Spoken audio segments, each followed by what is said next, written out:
Hi guys and welcome back. Today we are playing a Rakdos deck loosely based around the raid mechanic. Raid says that if you've attacked this turn, something cool happens. If you're interested in the deck list and my explanation of my selections, you can either fast forward to the end of this clip or stay tuned till the end for a better explanation. But here we go. Game 1. We have our 3 lands. Perfect opening lands. Alicia, who laughs at fate. Rottenmouth Viper, a Dragon Fodder, and a Goblin Negotiation. The raid ability is highlighted by goblins in this build that I have made. So hopefully we're going to be able to show you guys that today. First turn land is going to be probably a mountain. Then second turn will be Blazemire into a Dragon Fodder. Not really dependent upon what they play. That is just going to be our first 3 plays. This deck is not really reactive. It is proactive in that it needs to get stuff on the board to kill you quick. If it doesn't do that, it loses. So first turn, Blazemire, which I think I said I'd do the mountain first, but oh well. I gave away a little bit more information than I wanted by playing the Blazemire first. That's fine though. We'll still go into our Dragon Fodder turn 2. Get our 2 1/1 goblins. Now Alicia, who laughs at fate, is going to trigger. Well, no, she's not. I guess not. Well, yeah, she does trigger because it doesn't matter just when you attack. But we did draw our Sear Slicer Goblin. At the beginning of your end step, if you attacked, you create a 1/1 Goblin. She says at the beginning of your end step, if you attacked, return target creature card with mana value less than equal to her power from the graveyard to the battlefield. We don't have any creature cards in our graveyard, so we'll attack, play the Sear Slicer, produce a dude, and say go. This Eaten Alive creature spell, destroy creature spell, I find it useful. The only downside is that it is a sorcery, but I can sacrifice one of my mini tokens in order to pay its extra cost. We have an interesting, interesting situation. So we're going to deal 5 no matter what and take them to 13. And then I think we have 3, 4, 5, 6. Sack the 3 goblins to play the Rottenmouth. And then next turn play Performing Artist because he's going to be lower on cards to discard. I still don't have anything in the graveyard for Alicia to target, so it wouldn't make sense to play her right now. So I think we're going to hit for 5. And second main phase, we're going to sack these 3 goblins in order to play Rottenmouth. We're going to produce a goblin at the end of our at the beginning of our end step because we attacked this turn. And now what our opponent's having to do is either sacrifice a non-land permanent, discard a card, or lose 4 life. Looks like he's going to discard a card, which I expected him to do. I just don't like making people discard when they have so many choices, but it looks like this was a hard choice for him. Oh, my goodness, he decided to lose 4 life. Now I am officially frightened because I don't know why he would choose that option. He had 6 cards in hand. Okay, casting a Overlord. A hard cast Overlord. My 6/6 is enough to go up against him. Play my land for turn. Swamp. But what I think the better play here is to play the Eaten Alive. We're going to sack a creature. We're going to exile this guy. I love Eaten Alive exiles things as well. So those graveyard recursion effects don't really happen. He is down to, what, 1? I think that's how math works. Whenever he attacks, this guy's going to have to discard 2. Yep. And then now I can play Performing Artist, and he's going to have to discard another one or take, I think it's 3 damage? Unless he sacrifices a non-land permanent. And he dies. So there we go. That's game 1. So loosely based around the raid mechanic with the goblins added in kind of makes it extra spicy. If you had watched my prior video, this is a continuance of the Gobplosion deck. Alright, that was a good game 1 for us. Let's see what game 2 brings here. 2 lands this time, but I do have a first turn Firebrand into a second turn Sear Slicer, so I think we're okay to start. We're going to keep 7. I think our opponent goes first. Oh, they mulligan, so that means we go first. That's not good for our opponent. Let's set up our hand here. This time I really am going to play the Mountain first and keep my information to myself. Play the Fanatical Firebrand, swing for 1, say go. Playing blue, so he's playing mono blue, and he needed to mulligan to get the Djinn, maybe? Play the Blazemire, our idea hasn't changed. Swing for 1, play Sear Slicer, make a dude, say go. We have this Eaten Alive to get something out of the way, but I think if he's just playing blue... Oh, blue-black, okay. Pit Automaton. Nobody cares. I'm not even going to read it. We're just going to get it out of the way. We're going to shoot. What should we do? Yeah, right. So we're going to just do this. Sack our creature, get this thing out of the way, kill our goblin, swing in for 3. Oh, well, that wasn't a good game to watch. Alright, let's see. We had a really quick game 2 there. Guy conceded, I think, by turn 2. This opening hand, a little bit less spicy, but we do have the Immersturm Predator for late game, Eaten Alive. I guess we're going to keep it. Hope for the best. We do get to go first, so let's go Stadium Headliner. I took a little bit to play the midweek Magic this time around.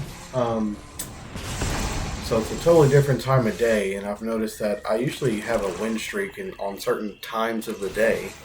I don't know if that's coincidental or if Wizards is just that way. Alright, swing in for 2. Stadium Headliner, he's able to mobilize 1. I can sacrifice him to deal damage equal to a creature. To a creature equal to the number of creatures I control. Is this one deals 1 damage to an opponent? I think we're okay with that. Let's go ahead and drop a Swamp. I guess play the Gutter Snipe, swing in with our 2 tokens to deal 1.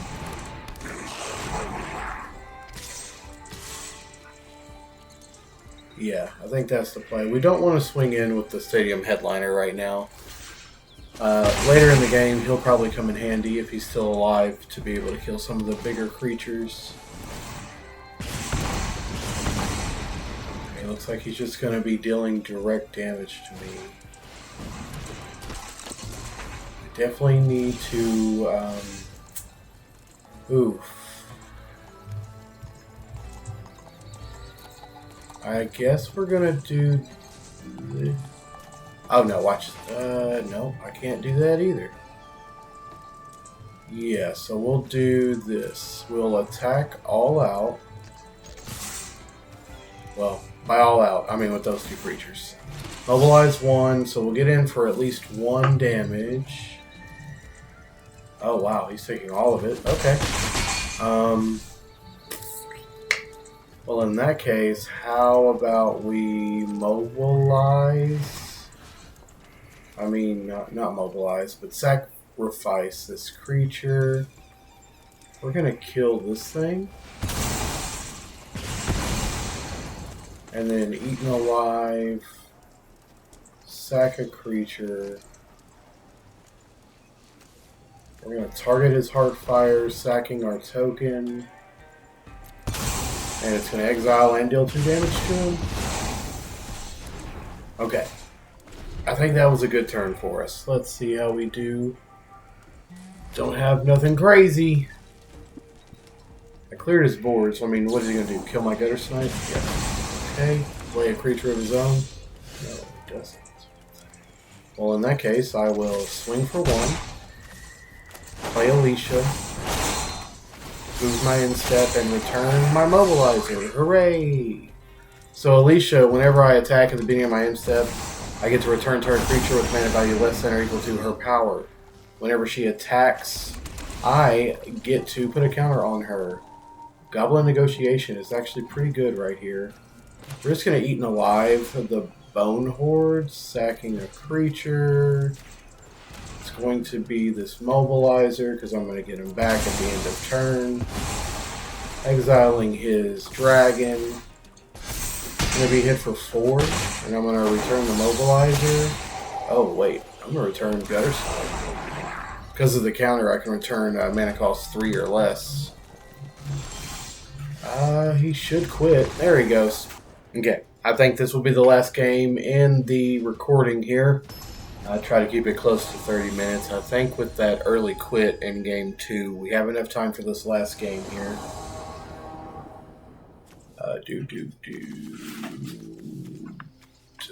Decent opening hand. I got my black source and a red source. I have Higher Glass Mentor that lets me look 2 turns ahead when I attack, and I have some attacking creatures. We're going to keep this. First turn Mountain. Don't want to give away any information we don't need to. Swinging for Fanatical. Say go. Second turn Blazemire, attack, and Fireglass.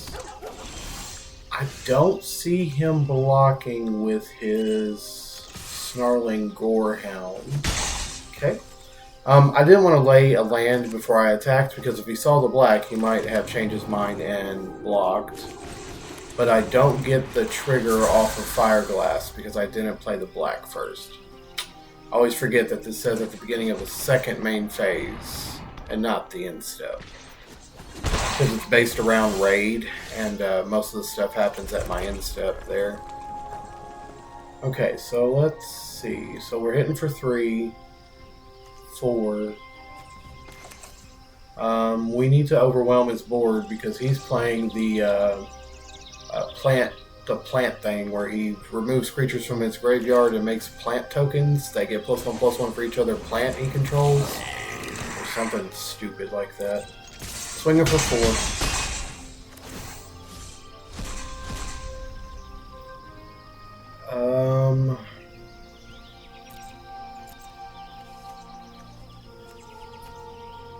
You may, until the end of, choose one of them. Until end of turn, you may play that card. Well, I guess we'll have to take Eaten Alive.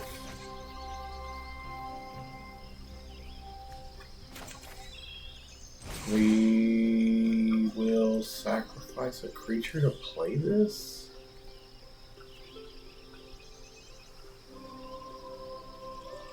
I don't think we want to do that. I think we're just going to fail to cast. And we're just going to cast our other Fireglass. Hopefully we have better luck next turn. Okay. Doesn't have a way to remove a creature just yet to start his little plant token army. That's a creature in the graveyard. He might have one of those green spells that returns target card from the graveyard to his hand. Yep. Or the Cachet Grab. So he will get a plant out of this. He will be able to surveil again. Nice synergy there, I have to admit. Alright, so we definitely need to play Viper. So I guess we're going to swing all out, right? But we know he wants us to do that. So we can tap 3, 4, 5, 6, 7. So if we tap 3 for this, we won't have enough for Viper. We will have enough to play this and Viper. I think we swing. I think we swing all out. I think we stay aggro on this because otherwise we're going to get overwhelmed. Okay. Play Gutter Snipe. Play Go. Maybe that wasn't the play. I think I should have kept my Fireglass Mentors. Hopefully we draw an Alicia and we're able to return those Mentors. Mill a card, exile a card from the graveyard.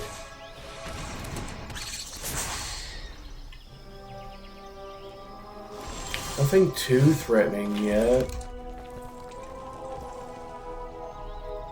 I think I have to do this now. 4, 5, 6. Or I do this. Nope, I don't want to do that. Or do I?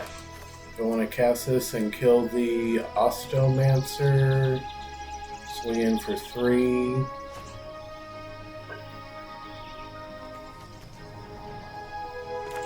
I think this is the play here.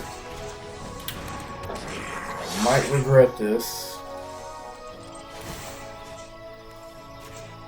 We will only find out in the end. Here we go, swinging in. Alright, well, we got the damage through. I think there's some kind of combo with this guy. He may return a card 2 or less. Okay.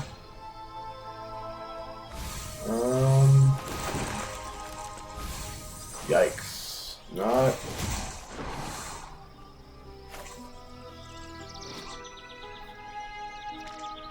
How was he able to tap him with the Summoning Sickness emote on there? Does it gain haste? Yep. You can activate abilities of creatures you control as though those creatures have haste. I think that's all she wrote. I think we're actually going to lose this one. We'll see. I got 2 damage on board. Take him to 6. Gutter Snipe can deal some damage if I draw some kind of... Ooh, instant or sorcery. I gotta do something. I'm dead next turn. Actually, I'm not even sure I'm going to be able to take my next turn. I might have some... How's he able to cast these? Does he have mana now?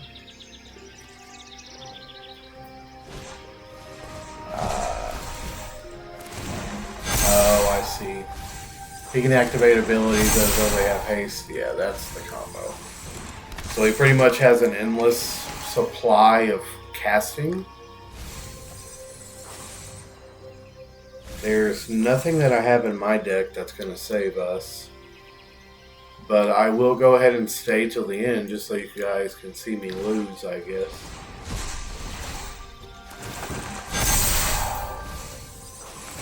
I am not even sure what he's using anymore.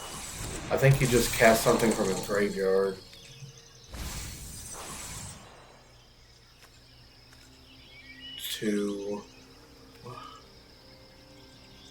I don't know how he's casting from his graveyard.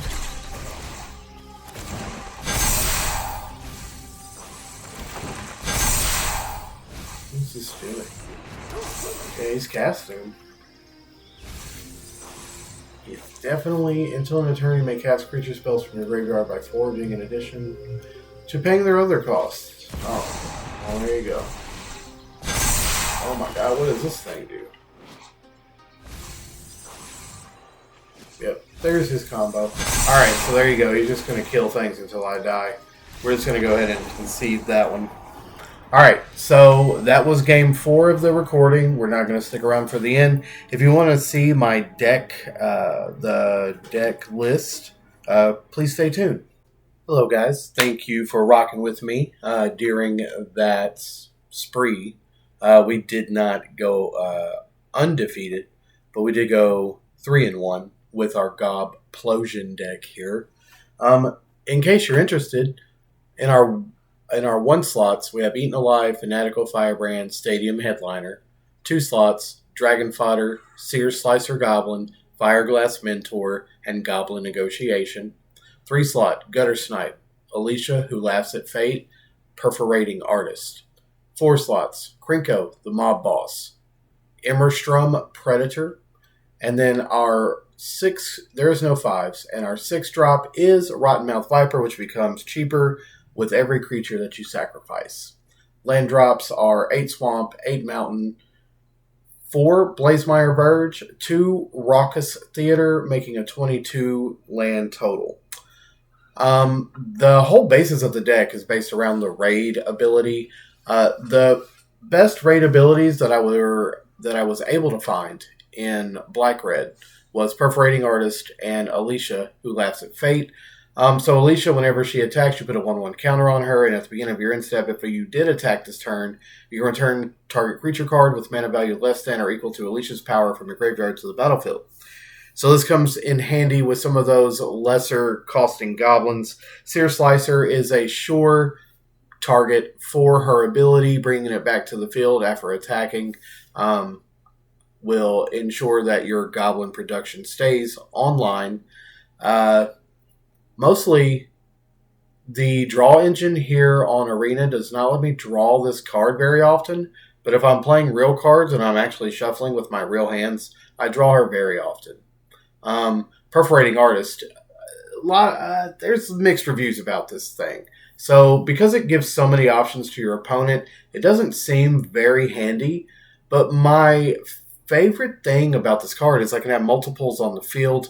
So if you saw in one game I had 2 on the field, which was forcing a person to make 2 decisions at once using this card. Let's see, what else do we have? The Fireglass Mentor, I don't think you got to see the true power of this card, mostly because I made a play mistake in that 4th game where I attacked with these guys. But I would have been able to look ahead 4 turns and pick 2 cards out of those 4 turns to be able to play a card. And when it says play, that means that I can look for lands and play those lands that I need as well. So here we go. Back to just the lineup. Eaten Alive, I can sacrifice a creature and pay 1, or I can pay 4 to cast this, and it exiles a creature or those pesky planeswalkers. So I'm usually sacking a goblin token, paying 1, exiling a creature or a planeswalker. Fanatical Firebrand, not really good on his own, but he does start the attack phase, which really plays into the raid ability and the ability that Fireglass Mentor has. And in a pinch, I can tap him to sack to deal a damage to any target. Typically, I do it to the opponent to try to get that last damage in. Stadium Headliner, no haste for a goblin, but he does mobilize 1, so he creates another dude when he attacks. The benefit to this card is I can sacrifice him, and he deals damage equal to the number of creatures I control to another target creature. So I'm able to get those larger creatures out of the way with this guy. Dragon Fodder, just for the simple fact that I create 2 1/1 goblins for 2. Usually right on time with this card. The draw engine does allow me to get Dragon Fodder pretty often, which allows me to trigger my Seasayer when I drop him on the 3rd turn after I attack with my 2 goblins. Also, Fireglass Mentor benefits from the Dragon Fodder, the Fanatical Firebrand, the Stadium Headliner, maybe even Sear Slicer Goblin sometimes, but all of those are able to attack and trigger his ability. He can even trigger his own ability, but I usually don't attack with him, except, like I said, the attack play mistake that cost me the game, I think. Goblin Negotiation. I don't see this card used very often, but I like it. It's quirky, and it gives me goblins. In one game, I was able to kill a token. Oh, I wasn't recording during that game. So typically, I will target the thing with the least amount of defense to get little goblin tokens out onto the field, but it does come in handy when you have that extra mana late game to kill the large creatures. Gutter Snipe is dealing 2 damage every time you cast an instant or sorcery spell, and we have 11 instant and sorcery spells. 4, 7... 7? I see 7. Oh, wait. There's 11. So we're triggering Gutter Snipe not so often. I might actually replace him now that I think about it. We don't have enough instant and sorcery spells to support him. We could replace him with more heat on the front end. Alicia, who lasted fate, I've already gone over her. I won't go over her again. Perforating Artist, same as Alicia. Krinko, my boss. Tap this guy. I can create X11 red goblin creature tokens where X is the number of goblins I control. I did have 4 of him in here, but I would always draw 2 of him during the game, and 1 would be dead in my hand. Or actually, I would draw 2 or 3. So, drop him down to 2. Now I don't draw him at all. Thanks, Wizards. Your draw mechanism here, random card generator, I think is what it's called, is really working magics. Immerstrom Predator, I can sacrifice another creature. This creature gains indestructible until end of turn. So I can sacrifice my goblins to make this guy indestructible. Also, whenever he becomes tapped, so usually when he's attacking, I can exile a card from a graveyard, so no recursion, and then he gets a 1/1 counter. He fits a couple of niches here. Rottenmouth Viper. As additional cost to cast the spell, I can sacrifice any number of non-land permanents. This spell costs 1 less to cast for each permanent you sacrifice this way. Also, whenever it enters and whenever it attacks, it gets a blight counter. And then every opponent loses 4 life unless that player sacrifices a non-land permanent of their choice or discards a card.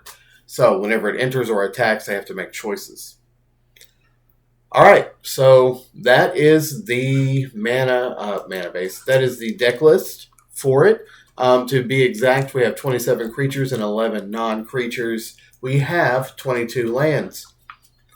I hope you liked this. If you know how to improve on this or things that you would change, please let me know. Thanks for watching.